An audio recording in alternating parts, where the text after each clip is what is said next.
हाँ जी गाइस, क्या हाल है।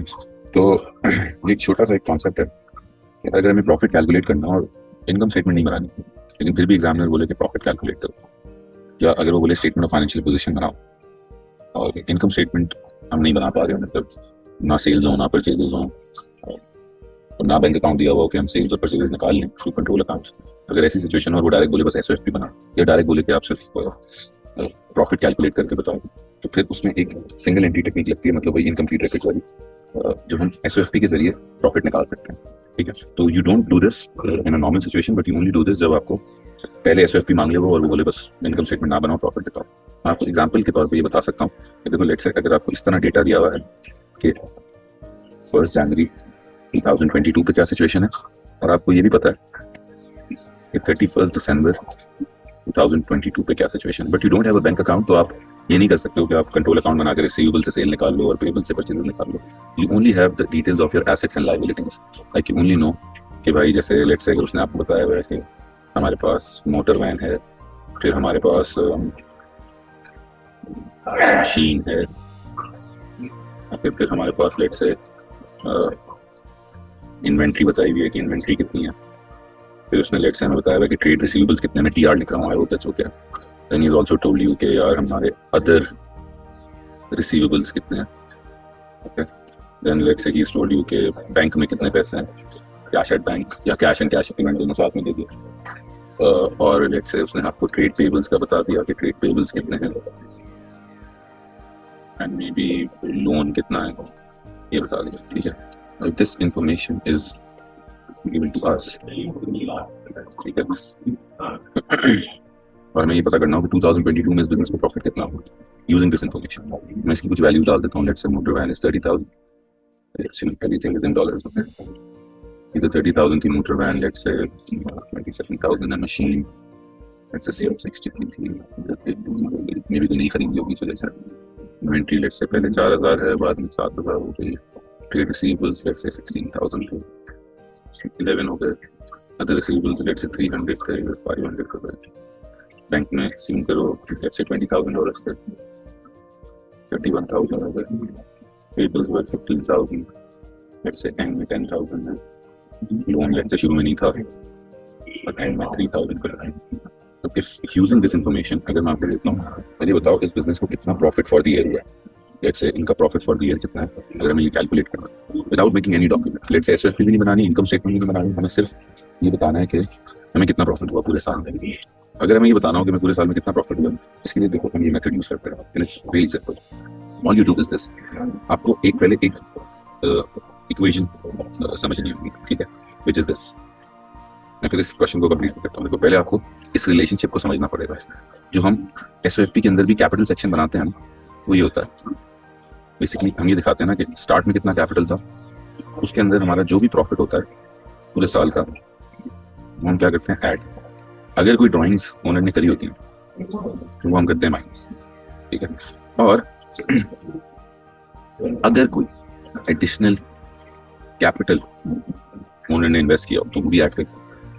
एंड ये सब कुछ करने के बाद जो आंसर आता है उसको हम बोलते हैं capital eight and, right.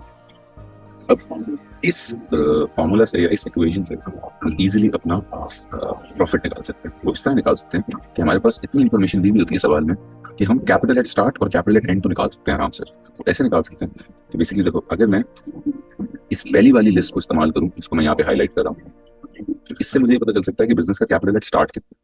Capital eight start let's say कैसे निकल सकता है, क्योंकि कैपिटल का फॉर्मूला होता है एसेट्स माइनस लायबिलिटीज। तो अगर मैं सारे एसेट्स को ऐड करके सारी लायबिलिटीज माइनस कर लूँ तो मुझे ये पता चल जाएगा कि बिजनेस की स्टार्ट में कैपिटल कितनी थी।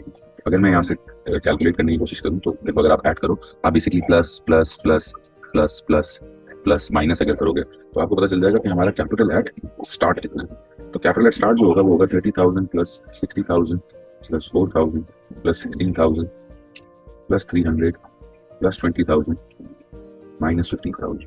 That will tell me कि हमारा कैपिटल एट स्टार्ट है 1,15,300।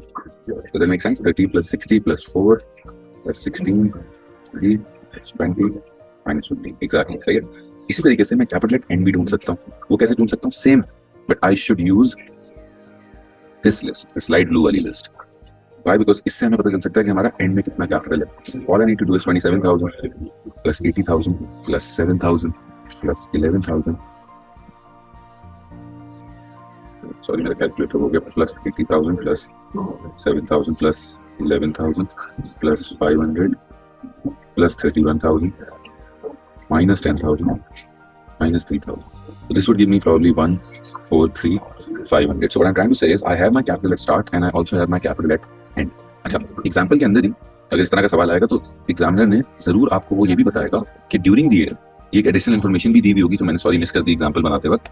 उसने आपको ये बताया होगा सवाल के अंदर बेटा कि ड्यूरिंग 2022 लेट्स अगर वो बोले कि ड्राइंग्स वर और टोटल ड्राइंग्स भले गुड्स की हो जिसकी भी हो ड्राइंग्स वर लेट्स अगर वो बोले 17,000. Now using all of this information I can easily calculate my profit without making the income statement. How? Because I can say I can use this now. I can say भाई देखो हमारे business का जो capital eight start था वो तो था 1,153. सही है. हमें ये नहीं पता कि हमने कितना प्रॉफिट कमाया because that's what we are looking for. Right. Drawings examiner आपको बताएगा हमेशा और अगर एडिशनल कैपिटल होगा वो भी बताएगा. ठीक है. अगर बहुत लोगों को ये कंफ्यूजन होती है अगर ड्राइंग हुई है तो उसको बैंक से माइनस करें तो नहीं करें बिकॉज ये सारे क्लोजिंग बैलेंस हैं. ओके. तो जो भी चीज ड्यूरिंग द ईयर हो रही होगी अनलेस लिखा हुआ हो कि उसमें रिकॉर्डेड नहीं है आप उसको एडजस्ट नहीं करोगे. Simply drawings are 17,000. ये एमसीक्यू में ज्यादा आती है चीज लेकिन पेपर 2 में भी एक आध दफा आया. अच्छा, एडिशनल कैपिटल भी होगा तो वो भी आपको बताएगा. अब लेट से मैंने नहीं बताया वो एडिशनल कैपिटल नहीं है बट आई नो कि ये सब कुछ करने के बाद मेरा capital eight and is 143,500. Now what I can do is I can easily find out कि मैंने कितना पूरे साल में प्रॉफिट कमाया है बाय गोइंग बैकवर्ड्स. और I can simply make an equation like this 115,300 plus x minus 17,000. ये लॉस भी हो सकता था लेकिन मुझे लग रहा है मैं प्रॉफिट हुआ क्योंकि तुम्हारा कैपिटल देखो इंक्रीज हुआ है ड्राइंग्स करने के बावजूद. तुमने जरूर अच्छा खासा प्रॉफिट कमाया होगा. तो कितना प्रॉफिट होगा आप कैलकुलेटर पे आराम से निकाल सकते हो.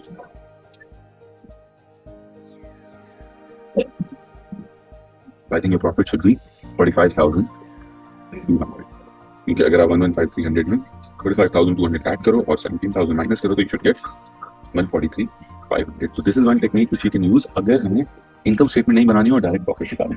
या वो इस सवाल में ये भी बोल सकता है कि प्रॉफिट ना निकालो तो यूं सवाल दिया हुआ होगा ऐसे सवाल दिया हुआ है मतलब ऑब्वियसली ये नहीं लिखा ये कैलकुलेटेड नहीं होगा बट वो आपको ये बोल सकता है make a statement of financial position as at 31 December 2022.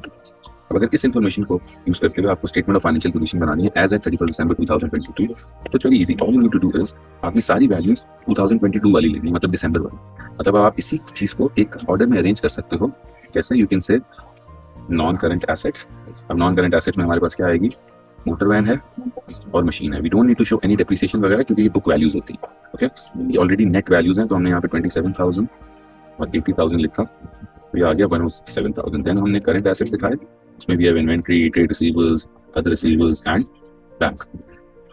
तो ये मैं सीधा सीधा लिख सकता हूँ 7,000 11,500 और 31,000. तो ये this way I will have 42,000 49,500 and now if I add everything up तो ये हो जाएगा 156,500. ठीक है. फिर आप यहाँ पे लिखोगे. अब आप कैपिटल का सेक्शन बनाओगे और बेसिकली वो यही सेक्शन होगा. ठीक है. तो आप क्या बोलोगे भाई हमारा स्टार्ट में कितना कैपिटल था ये कहाँ से आएगा इधर से. ठीक है. विच हम ऑलरेडी कैलकुलेट कर चुके हैं which is 115,300. Then we can say profit और प्रॉफिट को हम खाली छोड़ सकते हैं बिकॉज अभी हमें नहीं पता प्रॉफिट कितना. We can only find profit by going backwards और by making the equation. Drawings are 17,000 and we know ये सब कुछ करने के बाद हमारा कैपिटल एट एंड जो है वो 143,500. Right. And then we can go in the format and say यार नॉन करंट लायबिलिटीज तो हमें पता है हमने लोन लिया हुआ है 3,000 का और हमारी करंट लायबिलिटीज में आई थिंक ट्रेड पेबल्स हैं 10,000 के.